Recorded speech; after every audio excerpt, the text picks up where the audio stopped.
Welcome to Not Milk Never Milk. Subscribe if you're lactose intolerant. In this video, I will show how to make curry roti at home. First, let's prepare the dough. You'll combine 2 cups of all-purpose flour with 1 teaspoon of salt and a half teaspoon of baking powder. Gradually add 3/4 cup of warm water and 2 tablespoons of oil, then knead for about 5 to 7 minutes until smooth.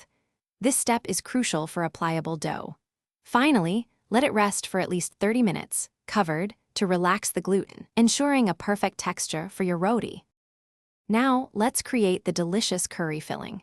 Begin by sautéing 1 chopped onion and 2 cloves of minced garlic until they are fragrant and softened.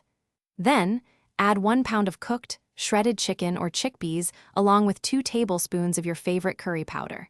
Stir in 1 cup of diced potatoes and a half cup of water, simmering until everything is tender. Remember to season the filling with salt, black pepper, and a pinch of cayenne pepper to taste for that perfect flavor.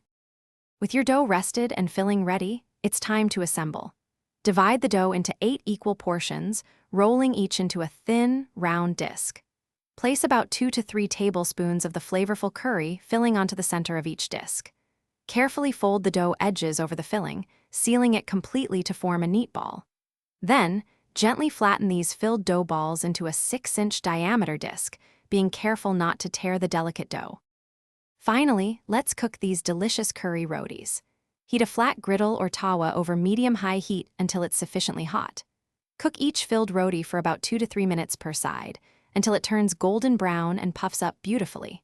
For an even richer flavor, brush a small amount of oil or ghee on both sides during cooking. Serve your freshly cooked curry roti warm, either as a satisfying meal on its own or a delightful snack. Enjoy your homemade creation.